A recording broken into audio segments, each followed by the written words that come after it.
Preach, Kevin. I don't Preach. say this to every guest, Kevin, but if you've ever seen the Step Brothers movie, I feel like we just hit the scene where it's like, did we just become best friends? Yeah. Yeah. As I'm with you It's on all of it. karate in the garage. Let's do it.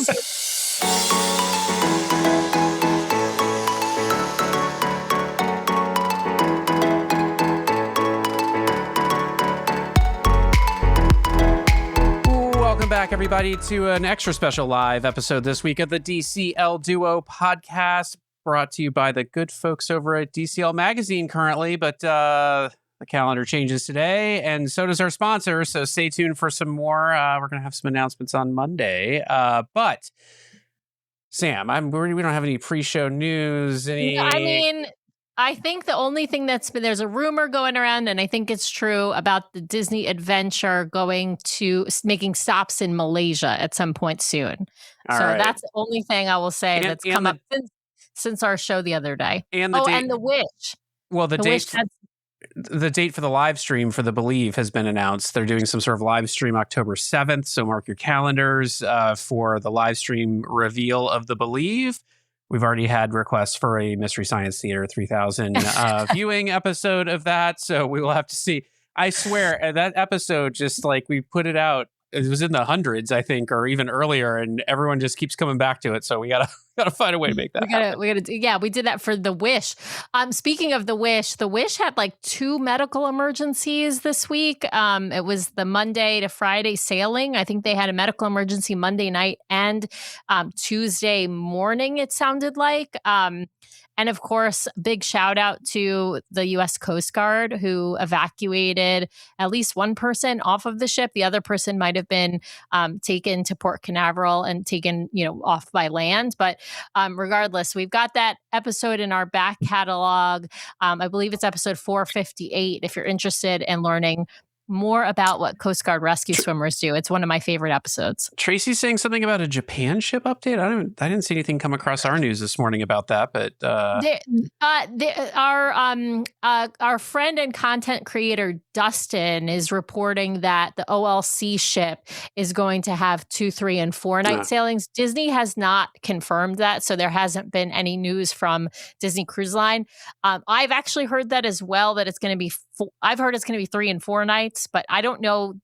I don't know what's exactly right. So we're not really reporting on that until we hear any confirmation from Disney Cruise Line. Put that in the rumor bin. All right, let's get on to our show because we've got a fun guest. Yeah, we've been hoping to have him on for a while. Show. So I'm going to invite Kevin in, also known as Dads Love Disney over on Instagram. Welcome, Kevin. It's great to have you on.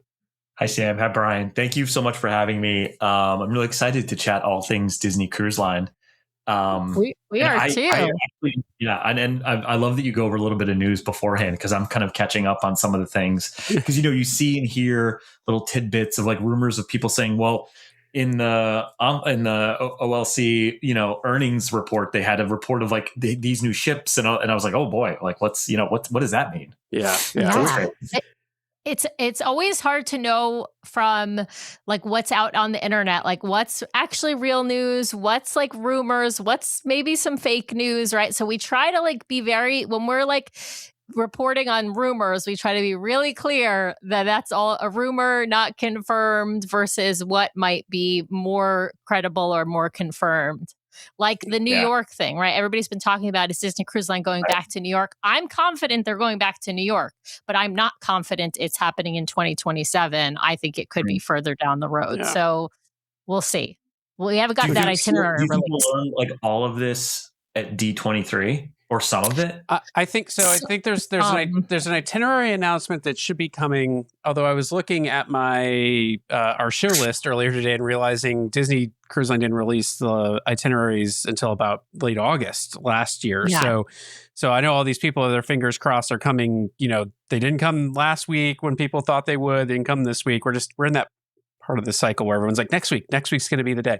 I suspect at D23 what we'll hear is some more, maybe a little bit more detail about the Believe and her maiden voyage and when that will go on sale. And then they'll reserve all the news for the full news for the Believe to the preview that they're doing in October. I'm kind of fingers Probably crossed. Maybe booking after that, I would guess, because it seems kind of late for booking, because they're going to release, the ship's going to launch in 2027. Late 2027 is all we've heard, but that could be Christmas, that could be, Thanksgiving, who knows? But it will be late for booking, but I can't imagine them doing booking before that October 7th reveal event, because they're going to really want to get like a lot of excitement. Oh, I think they'll put that maiden. I think they'll put that maiden voyage on sale as soon as they possibly can. I mean, that thing will sell out regardless of what they announce in October. So, yeah. It might they've got to more sell booking, out the other ships first. They've got to put the other ships, like the next itinerary release, right? That includes the fall of 2027. That has to go on sale before the Believe goes on sale. Oh, yeah, for sure. All right. Well, we let's give Kevin a chance to sort of introduce himself. I will just say to everyone out there listening, watching, if you have not checked out the content that Kevin puts out over on Instagram I'll give the handle again, @DadsLoveDisney. Just fantastic stuff. So head over there and just subscribe. It's hilarious stuff. Kevin, how'd you get into doing this? Being a sort of a content creator around Disney. What drove you to do that? What's your background? How long you've been doing it? Give us all the details. Yeah, so it kind of goes back to my acquired love of Disney, and that came later for me. So maybe I'll do a little bit of like an origin story. Yeah, because it's short. I only ever went to the Disney parks once in my life before I was 28, 29. I went when I was 15. It was the one trip, my dad saved up all his airline miles, and we went for a week with my extended family. And we went in June, and it was very hot. And it was one of those things where, they didn't know what a fast pass was. We stayed off property. But my dad wanted to make sure we got all of our money. We had like all the memories and all the things, which like is hilarious because I was like making fun of him the entire trip. And now I see like now that's me. Like you just turn into your parents no matter what happens. And so, so I swore after that trip, I would never go back to Disney. It's like, I don't like it. Now I love the Disney content. I love the movie. I loved all, but the parks, I was like, no, not for me. Right. And so, fast forward 12, 13 years, I meet my now wife. She comes from a Disney family. They went every year or every other year. And they drove down, but they take it easy. They like will go to the parks. They stay on a Disney resort, which I couldn't even imagine. They would go do a ride, hang out at the resort all day. No pressure, because they know they're always coming back. Right. And I said to myself, well, that's kind of cool, but no. And so the way that they hooked me in, I blame my mother-in-law. She didn't ask me, dating my now wife at the time. She didn't ask me. She just booked me on the Disney Magic in 2015. And my wife's like, "You're coming." And I was like, okay, all right. And I loved it. I absolutely loved it. And it felt so different to me. Now, this is 2015. And I knew that the Disney Cruise Line was very special to like my now wife's family. And so my wife and I, or my girlfriend at the time, had been dating for a couple of years. And so on like the last day of that cruise, I proposed to her in the cabin. Oh, I love that. Yeah. And so it's a bit special for us, like for me. Now, here's the thing about my wife. She does not love cruising. She gets a little bit motion sickness, a little bit claustrophobic. Like it's kind of that thing. And so, so I loved like the itinerary, like, used to get the paper navigator and like, okay, I could go see Thor Dark World at this time. And then I can go do the tastings and if my wife wasn't feeling well, now I'm on my own on the ship. Like I can just do whatever I want. No kids, entire adult section. I loved it. And then, a couple years, we get married. A couple years later, we have our daughter, and my daughter, I think, was 6 months old. Yeah, because when we took her to Disney, the Disney World parks, she was only 18 months old. But my mother-in-law booked us rooms at Port Orleans, and we went, and those memories like you're making with now your child. And again, the way that they do Disney is very laid back. They're not charging around the parks, getting absolutely everything, getting their money's worth. I don't think there is a way to get your money's worth at Disney. If you go in with that mindset, I think you're going to be a lot happier. I think you just set the right expectation for yourself, and that's how they do it. And so after that trip, I could not wait to book the next one. And in that time frame, we had gone on, I think, one or two more cruises. We went on, I'm looking at my notes here. We went on the Fantasy in 2016. And then we waited about, there was that sort of COVID period. And then we've just been on a bunch. But my mother-in-law is platinum. She's been on every ship, I think, except for the Destiny and obviously the Adventure.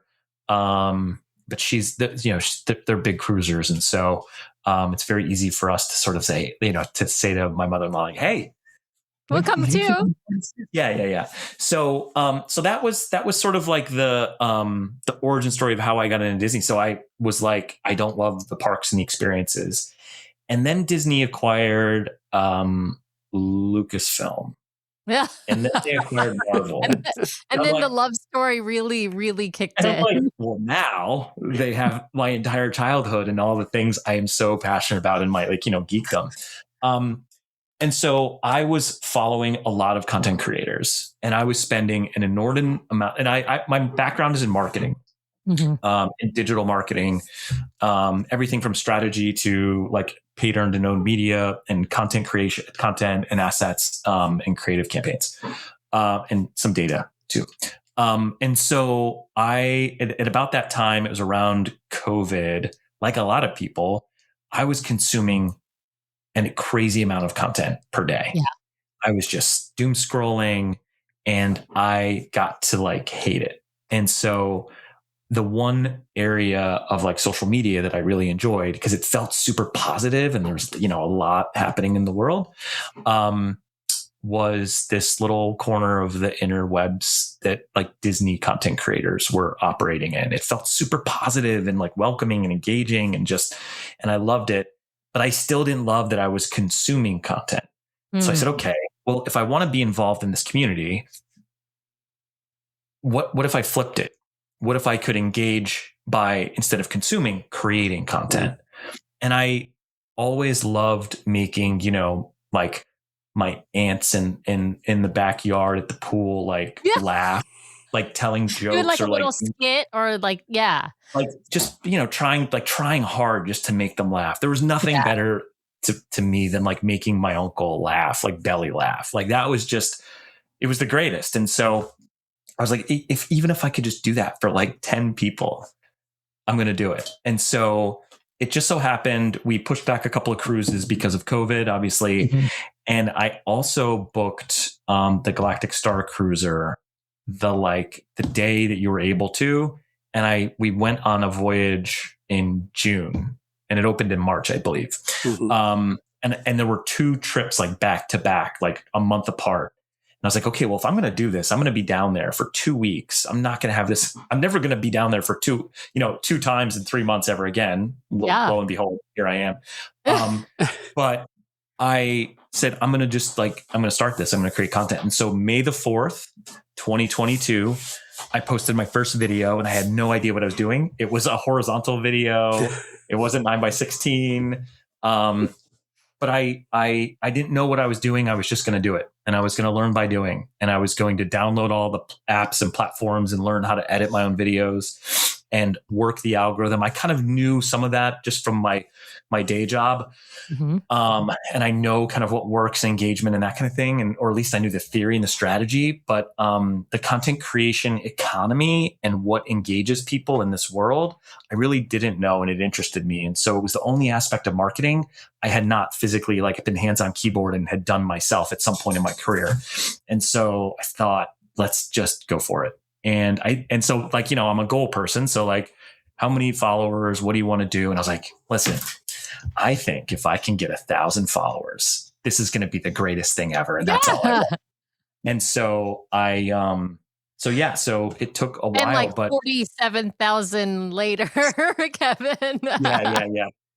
But I will tell you this, I think the thing that I was looking for, it wasn't followers, it wasn't brand deals, it wasn't monetization, right? Because I have a job, I do some things, and I don't think I ever want content creation to be my only job. That seems very stressful to me because so many things change so often, and I like a little bit more stability.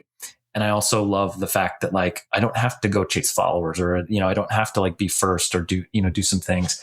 I can just try and make people laugh. And so one of the things that I immediately recognized was going to be the benefit was the connection with people that I didn't anticipate. I thought I would just get some joy from creating content, making people laugh. If I could get one like or one comment, LOL, or like, that would be great. But it was the friendships and the connection that I made with some people that I still haven't met yet in person, some people that I have, and I consider them friends. People like Scott, Emily, of course, who I create a lot of content with, and others. And so I think that's been like the best part of it. Yes, I get to create content. I get to make people laugh. That's fun. Yes, like I've been able to do some things that I kind of like, even this year, I'm like, what am I doing here? How did this happen? But it's about, I think, the connection and meeting people with kind of shared joy, if you will. Shared interest, shared passion.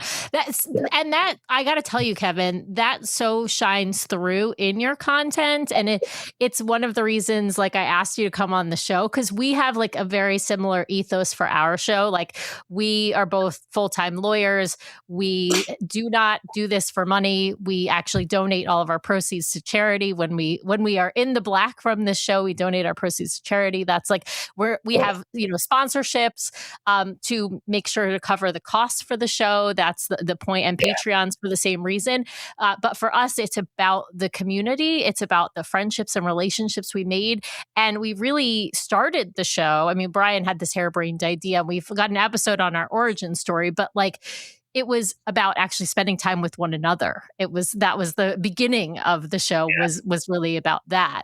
And so it's been such a blessing, meeting other creators in this community. And I strive to be as good at content creation as you are, Kevin. I'm not there yet. I'm working on it. But I've seen some of your stuff. Don't cut yourself short. There's some gold in there. There's some gold. You just have to hit the right moment. That's all. Yeah, absolutely. But obviously we do the podcast and we do multiple episodes a week, and we love doing that, and we love sharing with other positive people in this community who love Disney, who love Disney Cruise Line, who love the Galactic Star Cruiser, which we also went on and love. But all right. So Kevin, off air on this point, you mentioned like that you had learned a few things through this journey to be more successful. Anything that you would share? I mean, we've got other content creators that watch and listen to the show, and budding content creators out there. Like, any tips that you would give people as they're embarking on this journey? Yeah, I think we were talking about it earlier. Don't overthink it. Shoot it, post it. It's not perfect. That's okay. And what comes from that, I think there was a year where I posted every day, I think for a year, sometimes multiple times a day. But that was rare. That consistency, in terms of like, at least at that point in the algorithm, that consistency is helpful for these platforms who make money by showing content to people. Give them content to show people, and they will figure out the people that you need to be in front of. They will. They're great at it, right? It's it's also scary, right? In some aspects, but in our space, in our little corner of the positive corner of the web, being consistent, I think is most important. And it also, I think, is an opportunity. You know, you hear about the 10,000 hours, and I'm a big believer in like working hard at things and failing and trying again and just smiling and saying, okay, what's next? Keep doing that. Don't get discouraged. Even if you are shown to one person that you weren't shown to, that they had no idea you existed yesterday, and they liked your content, that's a win. So do it. Just do it. And look, yeah, like some of the stuff I do is like really cringy. Am I like, oh, I don't know if I really want that out there. Maybe I'll delete that. Early on, there was a lot of that. Like I would delete stuff. I was like, yeah, I don't really like that. Or maybe I was trying too hard occasionally, and I'd be like, no, I don't want that to be out there. And so, but being consistent is how I think you learn to master like your voice. And it also, I think, helps with these platforms that, you know, are trying to figure out who to put you in front of. Well, that's the best piece of advice when we started our show was somebody said the first 100 episodes are throwaway. Like they're just you learning the craft, figuring it out, finding your voice, getting your rhythm, you know, all that sort of stuff. I like what you're saying too about the content creation side of things, because a lot of it's just getting comfortable being the guy who has a camera pointed at their face and talking into it while everyone else is just milling about their day. Ed asked a really good question in the chat. I'd be curious to know your answer, and I'm happy to give mine too. Did the pandemic create a golden age of content creators? Yeah. Oh, absolutely. And I mean, I think we talked a little bit about this, and I even referenced it earlier. I was consuming, it was all you could do. And so anyone who had anything to say and was, you know, really engaging, which there are a ton that popped up, especially in the park space, they had to get really creative because they can go to the parks for like 6 months. In some cases, you know, I think Florida was closed for 6 months and Disneyland was closed for a year. The cruises were shut down. Like, you had to get creative in your house. And I think that was like in a strange, please don't take this the wrong way. Like it was a strange gift where people were like, ooh, I've got to, you know, some of your best ideas come when you are pushed out of your comfort zone and out of the box. And I think you see some creators that just blew up because they took that challenge and ran with it. And so it definitely created a golden age for content creators. Did I sort of like sometimes in dark moments, I'll be like, you know, if I only started a year earlier, I'd be like much bigger. And I'm like, I wouldn't have been able to do it a year earlier because I kind of didn't put together what I wanted to do. Like it didn't occur to me yet that I was consuming way more content than I wanted to. And I wanted to flip that equation. So it happened for me right when it had to happen. But when people are stuck in their homes, they are starving for content. And you saw that, you know, and you know, movies and TV shows shut down for a while. Yeah. And so I believe social media is a broadcast channel. I think that very clearly. I think, yes, there's connection there, but it's a broadcast channel. It's a broadcast medium. Yeah. And so they turned to social media. And then, you know, obviously TikTok, I think, exploded during that time frame too. Yeah. It's funny. Everyone always laughs when we tell them we started our podcast in March of 2020 when the whole world shut down, including cruising. But it turned out to be kind of a, you know, we had planned it before. To be fair, our first episode came out like right before the shutdown or right as the world was shutting down, so it wasn't intentional, but it was it was a blessing in that way. I've got one more question for you on this content creation aspect of things, Kevin, before we dive into the cruise line. You know, a lot of concern out there right now about AI and what it's going to do to content creation and, you know, those sorts of folks. Have you seen it changing how you know, apply your craft here in content creation, or, you know, where do you see it headed? For me, no. I think I got some really good advice from another content creator, Paula, who runs the handle Practically Perfect Family. You guys probably know her. I don't know if she does Disney cruises too. But she's been really helpful to me. Like I consider her like a bit of a mentor. She did it all herself too. She kind of just figured it out. And so whenever I have like thoughts or questions, one piece of advice that she gave me, and I've seen this from other content creators. Because I started to go down the path of creating memes. They're very easy. Technically, right? Like if you have some kind of a sense of humor, you could typically find things and you'll see a period in my content. I haven't taken them down because some of them like still crack me up, but like there's a period where like I was cranking out meme videos and some of them were exploding. But I was getting away from what I originally started to do, which was like make people laugh, but like have it be me.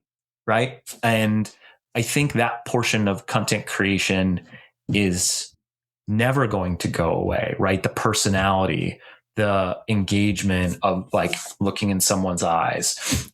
You're seeing even the authenticity of you going into the hallway 12 times to check if your luggage is there when you're on the Wish, right? Like that, like I know that like it seems simple, but it's so funny because that's exactly what happens on the cruise on embarkation day. You go out 12 times to check, is my luggage there? Right? Like it's and like at some point, maybe not today, because I use AI a lot in my job, right? Like in my day job.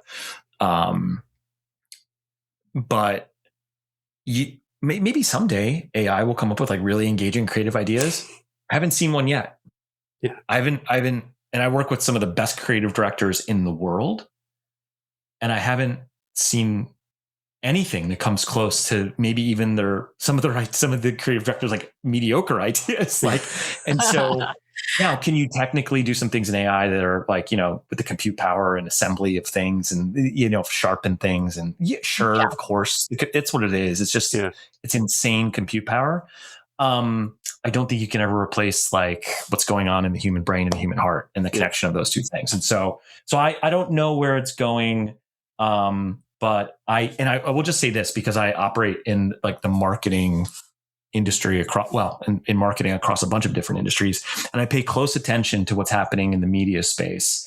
And at the Cannes Film Festival this year, there's a big change.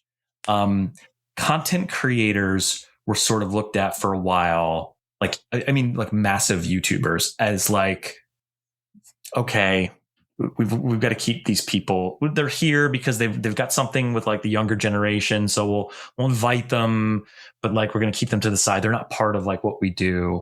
And over the last couple of years, you've seen it shift a little bit more. This year, the content creators were hosting the panels. They were hosting the parties. They were the draw to come and learn about a new movie, a new TV show, a new like media platform, a new campaign, whatever it was, at the largest sort of marketing, festival event in the world. And they were the draw. Yeah. That is telling to me that this is a broadcast medium and AI could never do that. And they're plucking the most engaging, really personable, really like creators that you can't take your eyes off of. And rightfully so, they deserve it because they worked really hard at their craft. Like, again, posting every day, multiple times a day, filming, like you guys with the podcast a couple times a week. It's an insane amount of time. I actually don't know how you guys do it. And these folks are doing it for years and years and years, and they love it. And so I don't think you can ever replace that. Yeah. It is so interesting to see. I mean, Blake Silva is a great example, Disney content creator who is now being invited to do hosting type gigs and interview on red carpets and whatnot for like, I mean, he was invited to, I forget, it's the Avatar, whatever the Avatar movie was. Like he was on the red carpet interviewing the stars of the movie, right? And like, I don't know, 8 years ago, right? That wouldn't have been a thing, right? It would have been just like the person from ET, right? Whoever the normal like host was would be doing those red carpet interviews. So it is interesting to see that transformation. All right, well, we got to jump in and talk about Disney Cruise Line a bit here, since that's of course the focus of our show. Now, Kevin, your most recent cruise was on the Disney Wish. Which of the ships have you been on now across the fleet? Okay, so I said to you earlier, I did go back into my homework, and be like, okay, get in the app, like scroll down. What's the first one? So the Magic was the first ship. Then the Fantasy about a year later. And then like a huge jump of time, and I went on the Dream. And then I kind of did the Wish class ships almost in like a weird reverse order. And I'm kind of glad I did. So I've been on the Treasure, the Destiny, and the Wish. The Destiny and the Wish were both this year. And then I put a deposit down on my next one for 2027. And I don't know which one that's going to be, but my wish list is obviously the Believe, the Adventure. And I want to go back on the Magic. So those are the ships that I've been on. Wait, so you haven't been on the Wonder then? So the Wonder and the Adventure are the only two that you're missed. Oh, you have to go on the Wonder. Oh, there's you'll love something Wonder. magical about the Wonder. Yeah. And for a long time, I thought that the Magic, and it still might be, the Magic was my favorite ship. You know, it was my first one. Sure. But I also loved, it never felt crowded. It never felt maybe as crowded as some of the Wish class ships did. And I don't know. It was just, and you know, we got engaged on the Magic. And so, the Magic is one that I want to go back on, but yeah, I kind of want to like just check the box for the Wonder. And so, if I don't know where the Wonder is right now, is that Alaska? It's in Alaska. Yeah. My wife was like, I want to go on an Alaskan cruise. I was like, the only way, I'm a warm weather guy. Like I do not like the winter. The only way he will get me to Alaska is on a Disney cruise ship. So that's going to have to be it.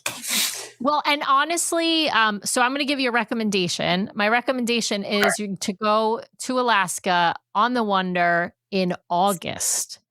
Because it's going to be warmer at that time. I mean, I'm not saying you won't have like, all the seasons and through the course of 7 days. You may still have a day of winter, especially when you're at, Glacier Day.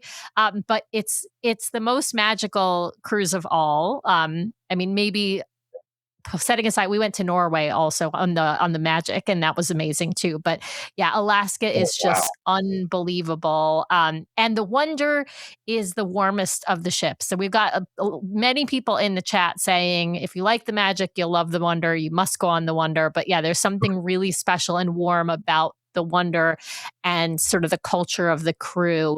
And of course you have Tiana's, which is amazing. It's just fabulous. All right. Well, then that's it. That's next. The Wonder.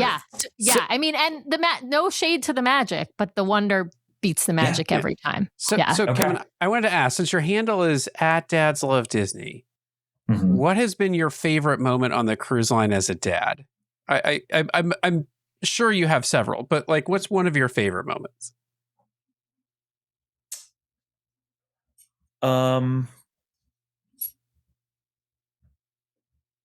There's been a couple. There's one that stands out to me,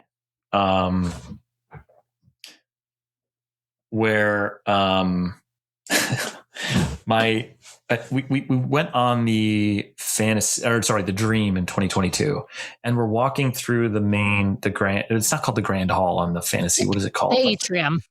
Atrium, yeah, the Atrium. So we're walking through the Atrium, and oh my God, this is bad. What's the main restaurant there off the Atrium? Is it Triton's or is it on the Fantasy? It is the Royal Court or Royal Palace. Royal Court, yeah.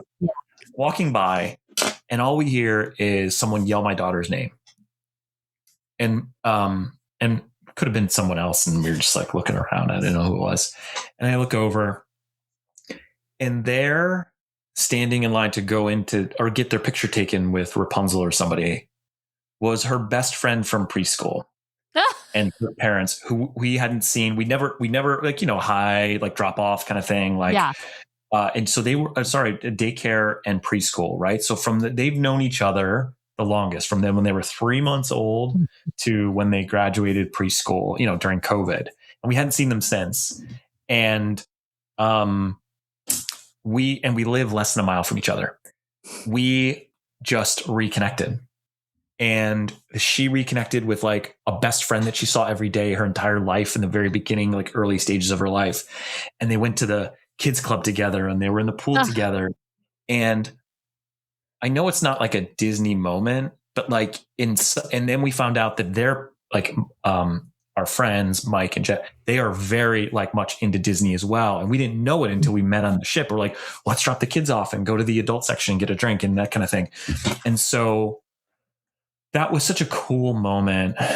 And then I think the next one was the fact that we went this last trip on the Wish, they came with us. And the girls were old enough now where they're walking around the ship by themselves or hanging out in what is it, Vibe? They're in the Vibe Club. Edge is the tween. Yeah. Vibe is the teen one. We only know because our son is 12. And so he's in Edge as well. He's in Edge. Yeah. So they're going to Edge. And, we give her like an old phone that only has the Wi-Fi so we can just message her when she's, So yeah, so it was very cool to see them now as like tweens dancing at the pirate party and doing all those things. And we've become very close with them again. And so it's been my favorite moment as a dad, other than just like, I think I think Disney creates content and we'll sit there and be watching a show and she, it's like we're reconnecting again, like we were just walking through Epcot on our last trip to Disney World. She kind of was like holding my hand as we're walking through the World Showcase. And, I don't know what it's like with your son, but like at this age, they're sort of like trying to figure out how to get away from you and like what's like weird and not. And, it was during like Luminous and, the Tarzan song is playing and that kind of thing. And I was like, whoa, this is amazing. So there's those kind of moments all over the Disney Cruise Line. I feel like there's even more of them. Mm-hmm. So yeah, those are the best. It's like you hear a song, you're walking through the atrium, there's a song being played and, you just grab her hand or she'll grab your arm or something and walk through. And that's kind of cool. I feel like you're so right. There are so many opportunities for those moments on the cruise line. And I totally agree with you. I think that there's even more opportunity than that. I feel like the cruise line invites this sort of more relaxed atmosphere, or at least traditionally has. I see some of that changing with the Wish class of ships as they've gotten more and more involved and more lines and more things to do. Like it's taken a little bit of that, but still just those impromptu character interactions, those moments as a family that you didn't expect, the people you meet on board the ship, like it's so ripe for that because everyone's just kind of, I feel like they're in a relaxed state that you don't always get at the parks unless you adopt the philosophy you talked about at the beginning of the show, which we adopt too, which is I'm not here to do everything. I'm here to do some things that I want and, enjoy myself. But yeah, I think you're so dead on there, Kevin. What's been your favorite cruise that you've done thus far?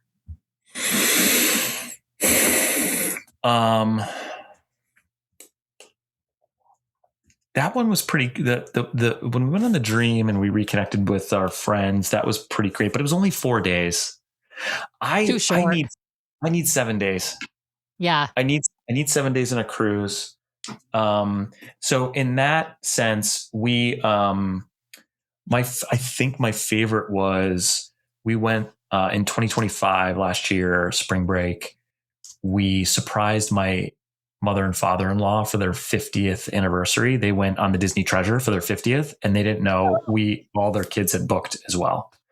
And so we turned, there's a great video. You just like show up basically. We turned the corner and they were like, oh, and it was us and all the grandkids and they lose it. Yeah. Well, like my mother-in-law first, cause she's like a serious cruiser.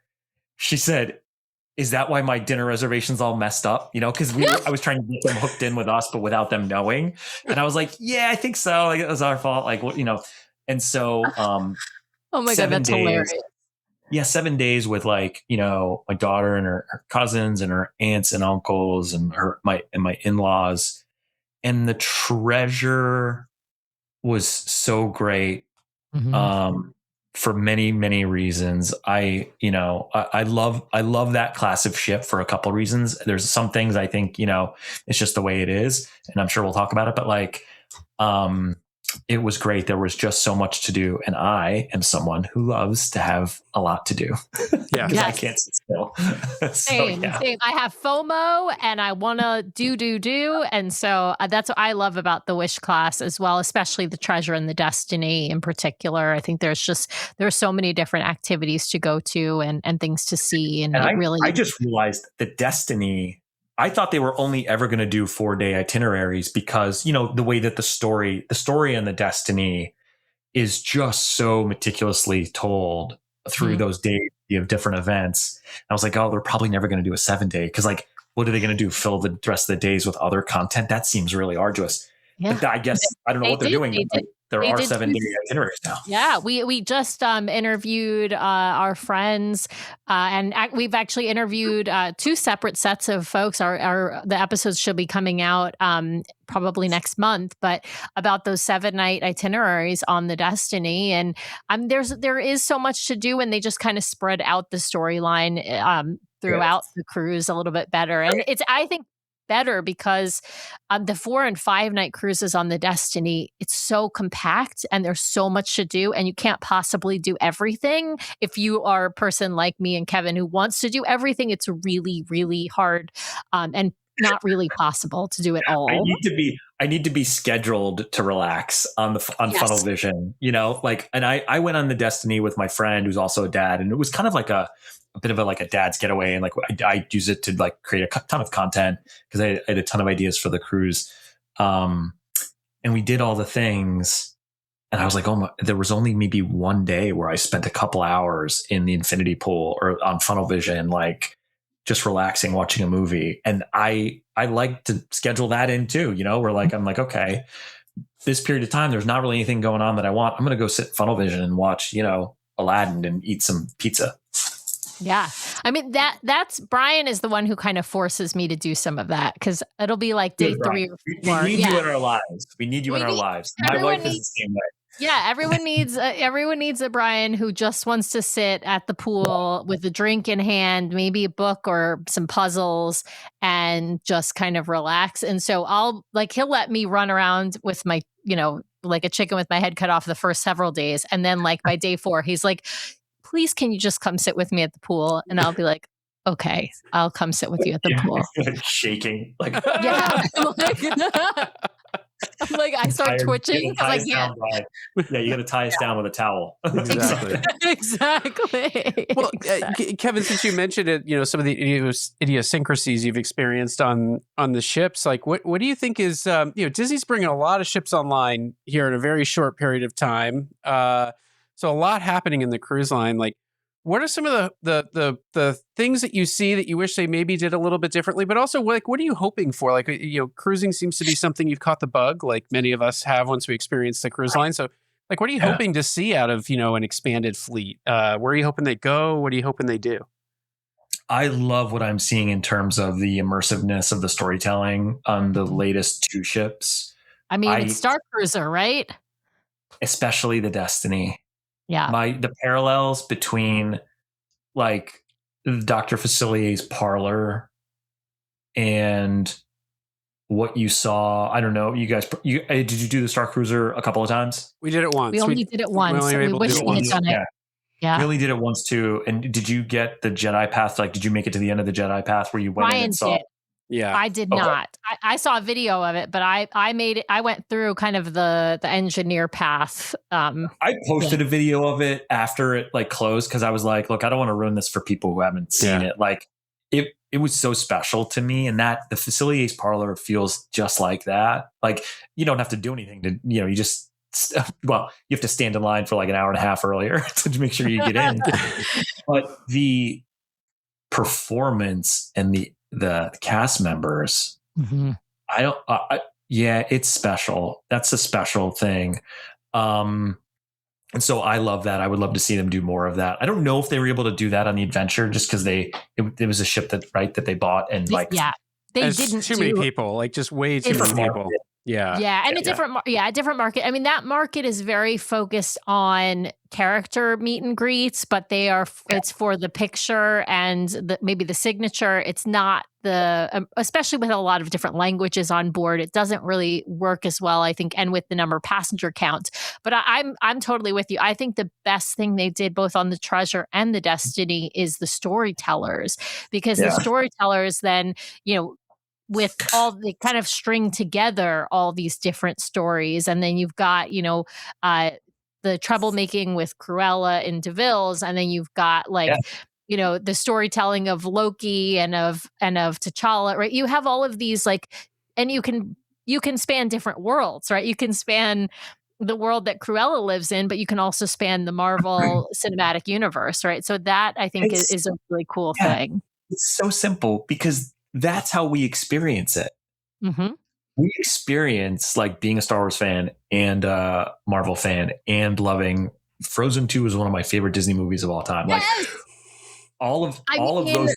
Lost in the Woods, is that not the best 80s hairband ballad you've ever heard? Yeah, and it actually was even better in person at Arendelle, right? On the Wish for me. But anyways, that's how we experience it. And so you don't have to worry about you have timelines crossing over and IP crossing over. It's but that's how we experience it as, people that are immersing themselves in this. And so I love that they're just trying some different things and they're pushing the envelope. I hope they do it even more with the Believe, right? Star Cruiser was such a massive jump and so aggressive in trying to figure out where to take storytelling. And so I think they just maybe it was too big of a jump for, and so I think I hope they just keep trying to do that. Maybe if they had you marketing it, Kevin, because I think to us, one of the failings of the Star Cruiser was just being able to explain to people what it was, right?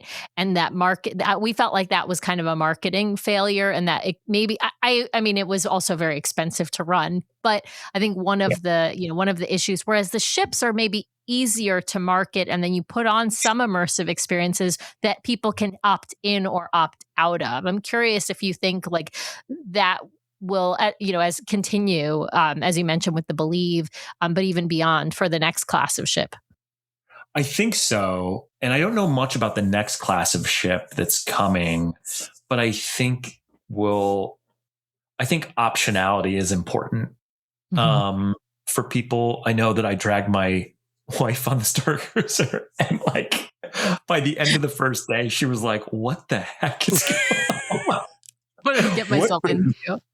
Yeah, so where's the pool and the spa, and why can't I get there? Yeah, I was consuming all the time, so I knew, and I was gatekeeping a little bit of well, you might have to LARP a little bit, so but yeah, I think the marketing was a failure. I think I don't know. I don't know. It was an odd time too, when you consider when it opened. Fair. I was wondering up until we went on, I was like, am I gonna have to wear a mask? You know what I mean? So I think there's some of that was happening as well, and everyone's trying to get their bearing straight. But I'm so thankful that they did that. And I'm very thankful for the cast members that I can't even imagine how they showed up every day and didn't just drain their life force and their battery completely, because talking to the captain, my daughter talking to the captain, she was in character. She was and my daughter believed it and just was in it. And I was like, this is incredible. Since you were on the Star Cruiser, Kevin, I got to ask you about one of the more controversial ships and venues in the fleet, the Hyperspace Lounge on the Wish. What did you think as a Star Wars fan and someone who experienced the Star Cruiser? What did you think of that venue? After night one, be true and honest here, Kevin. I was hoping you weren't going to ask me about it. After night one, look, I think first things first, more Star Wars everywhere. Yes, more Star Wars, more Star Wars, more Star Wars. It's a really good point. It's a huge franchise, and they have one bar, and they eliminated the day at sea they used to do around it. So love the movies, hate the movies, love the shows, hate the shows. I don't care. I want more Star Wars. I will decide what I love and what I don't, but I want them to tell stories and take risks and do the things. So but we went in after dinner the first night on the Wish, and I was really excited to go in. I probably shouldn't have been in the Haunted Mansion parlor, which is the same space, first.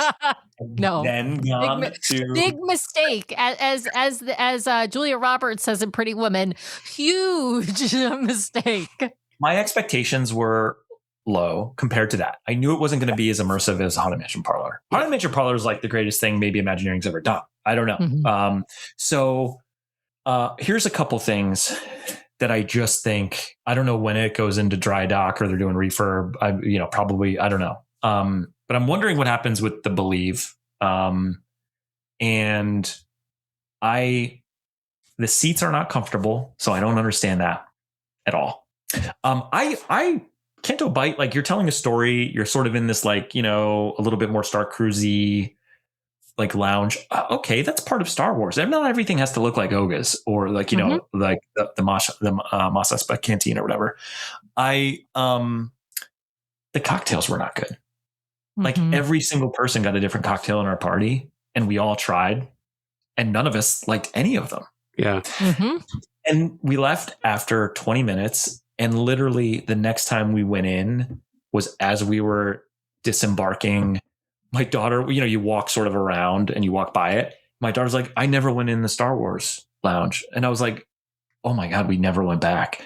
Come on, let's go look. And we went, like, snuck in real quick and looked, and she looked around. She was like, oh, okay. And then we left. So it's, it was a bummer for me. But I think, again, they're learning. Yeah. Like what works, what doesn't. And they set a new bar. And look, I can't even imagine what went into Haunted Mansion Parlor and how many years of development they needed to do something as immersive as that.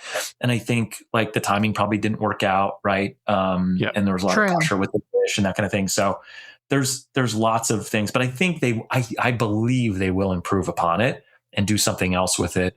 Maybe when it goes into dry dock for refurbishment or something. I don't know. You guys probably know more about that kind of scheduling than I do. So it is going for dry dock next summer in France because it's going to do that European season, but it's only scheduled for less than 2-week dry dock. So that tells me it will not get a re-theming. Maybe some new cushions in 2 weeks if they could get some new cushions. Right. New cushions are definitely like that is a possibility. New cushions is a possibility for sure. They fix lighting, they fix all that kind of stuff during dry docks. But do I see them really plussing up the theming in a less than 2-week dry dock? I'm leaning towards no. I know that there are others in the community that are like, but they have to. No, they don't have to. They absolutely don't have to. They without that space being plussed up. Oh, you broke up on us there for a second, Sam, but I think we get the gist.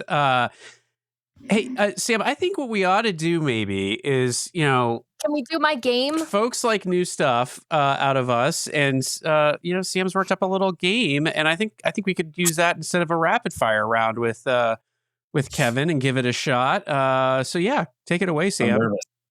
All right, I decided on a game that is called Sail It, Skip It, Sink It. So sail it means like you're giving it 2 thumbs up. Skip it means, it's okay, but I probably wouldn't choose it as my first choice. And sink it means we're getting rid of it. Okay. So sail it, skip it, sink it. And let me say this before we dive into your specific questions. If you're watching this live and you're in the chat, you can throw your answers in too. So go for it. All right, Sam. Yeah. All right. Round 1 is ship classes. So the Magic class, the Dream class, and the Wish class. Which one do you sail it? Which one do you skip it? Which one do you sink it? Let's start with sink it. Let's start the bottom first. Oh no.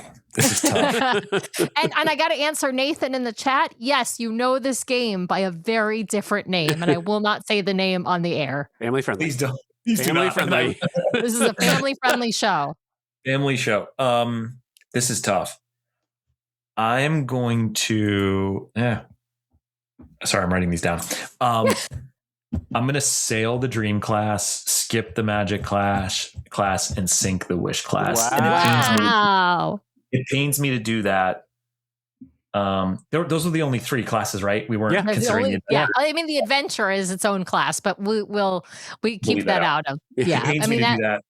Yeah, because I do like the Wish class more than a lot of people. But yeah, the tough choices have to be made, folks. Exactly. These are tough choices. Okay.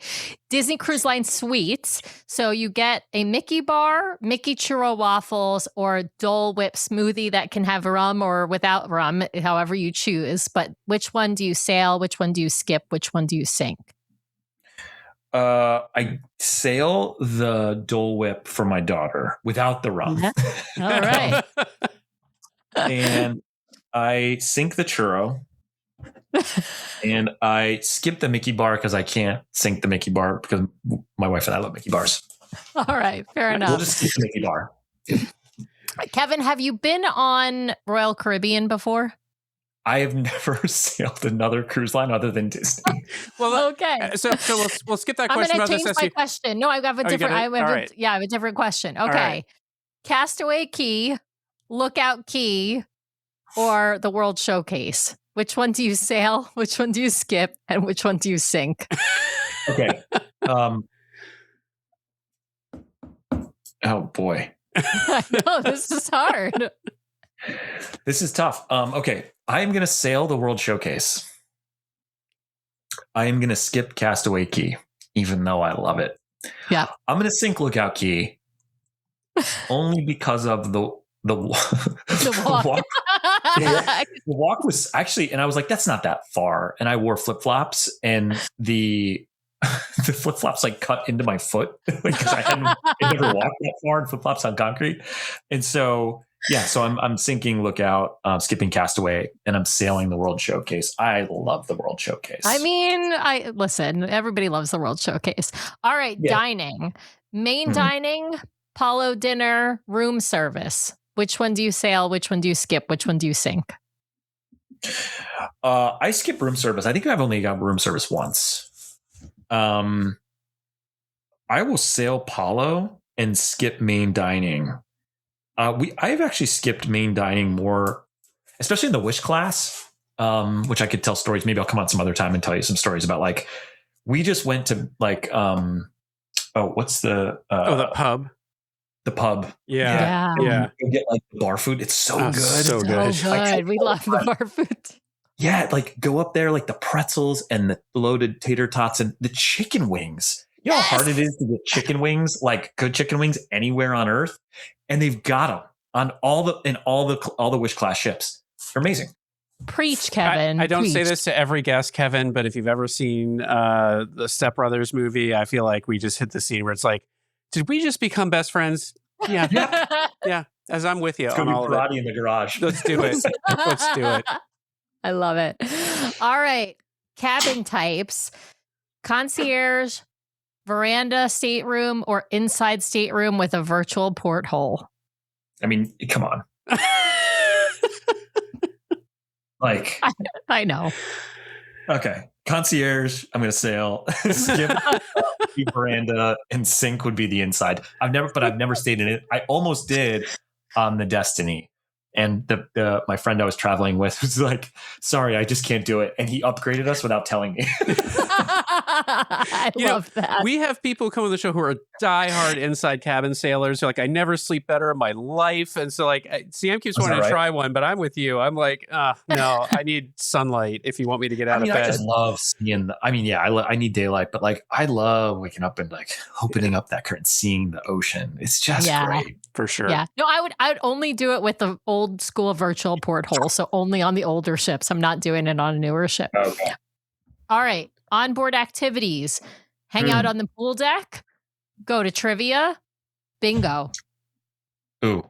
My wife is gonna kill me. I'm gonna sink bingo. She loves it. Yeah. I'm gonna sink bingo with you, Kevin. She's never missed bingo. Her whole side of the family, they love bingo. So it was pool or trivia. Yep. I'm going to skip the pool and go to trivia. I'm a big trivia guy, and especially like the Star Wars, the Marvel. I think I've got I've got like some of the old school. I've got some of the old school medals. Oh yeah, yeah. We love those. This was probably on the Dream, from trivia. It's just the best. I love trivia, nice. And I want to win. I'm competitive, but like even when I don't win, I just walk away and I'm like smiling. It's great. I love it. All right, Money Pit is our next round. Disney Cruise Line merch, the Disney Cruise Line photo package, or popcorn buckets at the movie theater.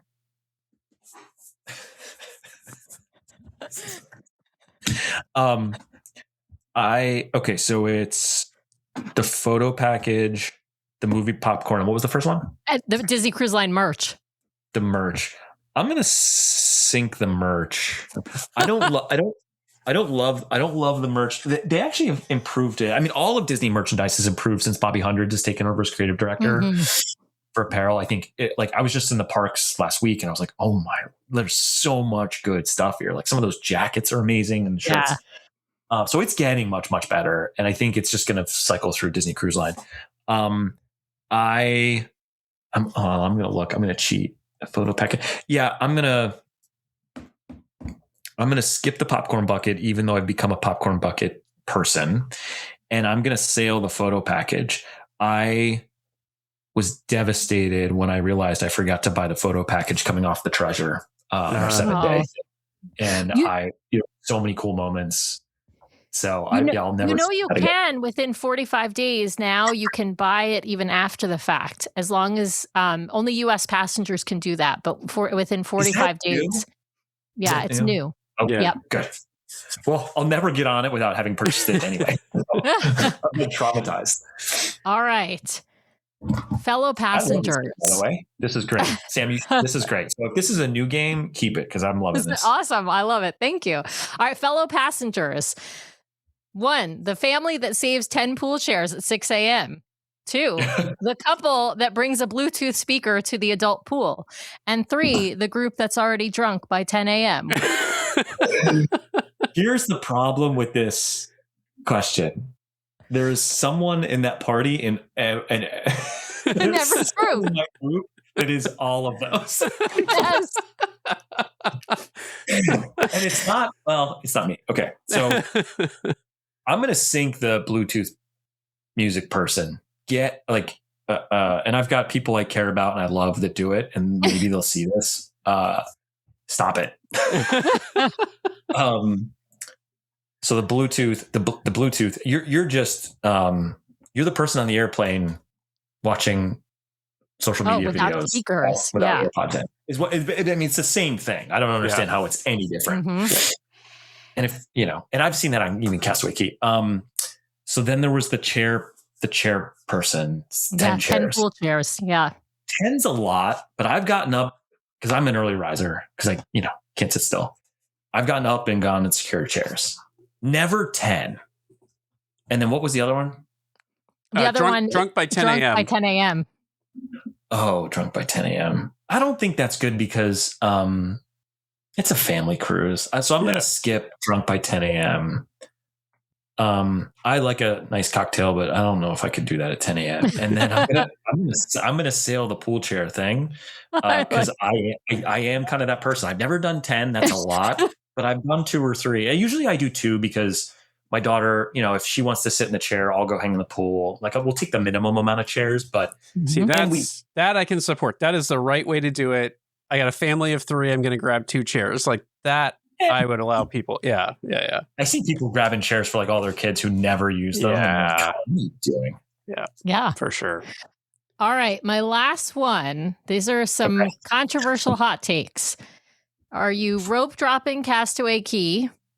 Are you skipping character meet and greets? Or are you skipping the sail away party and taking a nap? So all 3 of those were skips. Oh, Sam's saying, are you skipping the sail away party? Which one of these would you do? Would you skip the sail away party to take a nap? Would you rope drop Castaway Cay? Or would you skip, I forgot what the other one was. Character meet and greets. Skip character meet and greets. I would not rope drop Castaway Cay. So he's sinking that. Yeah. So I'm skipping that. We've never done that and I've never regret it. Yeah. We like wake up, take a nice breakfast, and just get out there when we get out there. Yeah.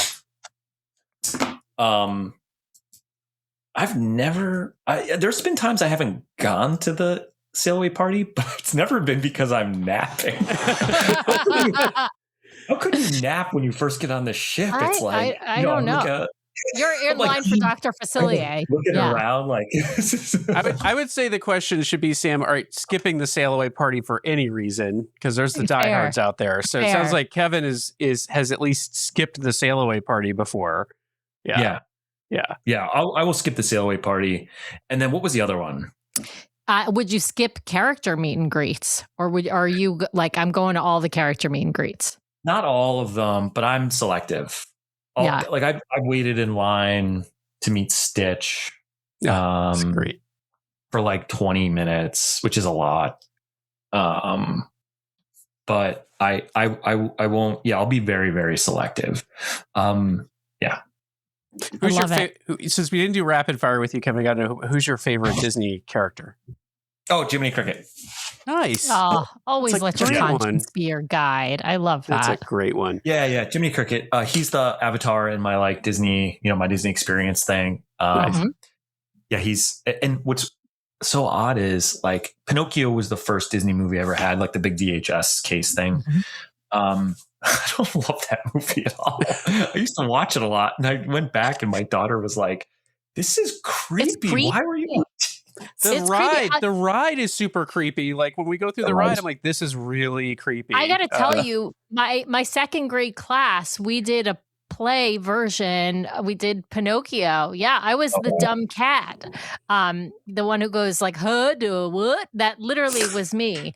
I'm not joking, in my second grade play. So I have very like fond thoughts about Pinocchio, but I went to watch it as an adult also, Kevin, and I was like, oh my God, what is this horror? And then, But the bright spot of the movie, beginning, middle, and end, is Jiminy Cricket and the Blue Fairy. Yeah. And so them, those characters being in the Starlight Parade is like beautiful. Nice. Beautiful. It's almost like they're the stars, and Pinocchio and Geppetto are just sort of like, dressing for like whatever. And I actually like that. So, well, Kevin, we'll wind things down here and get you back to your Friday evening and our listeners back to their Friday evenings. But I can't let you go without giving you a chance. Tell people one more time where they can find you and follow along with you. Yeah, so you can find me, Dads Love Disney, on Instagram, Facebook, which is new. I've connected Facebook, and so all my content goes to both. I'm going to be doing some interesting things on Facebook. I think a little bit more engagement, maybe a live here or there, live event. But yeah, you can find me on Facebook, and then also TikTok. I don't post on TikTok as much. I'm a bad TikToker. You and me both. Yeah, mostly Instagram. And Facebook, and you can find me on TikTok. And then if you ever just like, have something you need, like email me, dadslovedisney@gmail.com. But you can also DM me on Instagram. I'm on there quite a bit. So nice. Well, Kevin, thank you so much for taking some time every day to spend with us and our audience. This was great. Yep. And for everyone out there watching and listening, this will go up right away. So we will be back at a regular time on Monday evening, 5:30 p.m. Pacific, 8:30 p.m. Eastern. And Sam, it's the Getting Together episode. Is that right? So we're going to be talking about a vow renewal on Disney Cruise Line and big announcement for our new show sponsor. So be sure to tune in with that. But for now, we'll say thank you, everyone out there, for watching and listening, for hanging out with us. And Kevin, thanks once again for joining us, and we'll see y'all next time. See you, Brian. See you, Sam. Well, thanks to everyone out there for listening this week. We really, really appreciate it. Be sure to subscribe to the podcast so you can keep getting great content from us every week. In fact, twice a week we publish shows. So be sure to hit the subscribe button to get all of those great episodes. And if you want to watch us live, we have a live show now every week, Monday nights, 5:30 p.m. Pacific, 8:30 p.m. Eastern, over on youtube.com/DCL Duo. So be sure to head over and check that out. If you want to help support the show, be sure to hit those 5 stars on Apple Podcasts. And if you leave us a written review, a 5-star written review, we will read it at the top of one of our main episodes. So please head over there and hit those 5 stars. If you've got questions or you'd like to connect with us, the best way to do that is to head over to DCLDuo.com. It's got links to all of our things, full catalog of the podcast episodes, including a searchable catalog for the podcast, links off to our vlog, a link to our Etsy store where we sell some fun fan-inspired magnets, link to our Patreon if you'd like to help directly support the show each and every month. Just head over to the website or patreon.com/DCLDuo. Also has a way for you to sign up for our Substack newsletter that we're hoping to start really pumping out monthly here at least, and a few blog articles that we've written. So DCLDuo.com is the best way to connect with us. You can also, of course, email us at info@DCLDuo.com or reach out to us on our voicemail line at 402-413-5590. That's 402-413-5590. The DCL Duo podcast is not affiliated with Disney Cruise Line, the Disney Company, or the Disney family of theme parks. The views expressed on the show are solely those of the individuals on the podcast and in no way reflect the views of the Disney Company or Disney Cruise Line. If you have questions about a Disney cruise or a Disney vacation, please contact the great folks over at My Path Unwinding Travel or Disney directly, or your own travel agent. Thanks again for listening, and we'll see you next time for another fabulous adventure with the DCL Duo. Good night.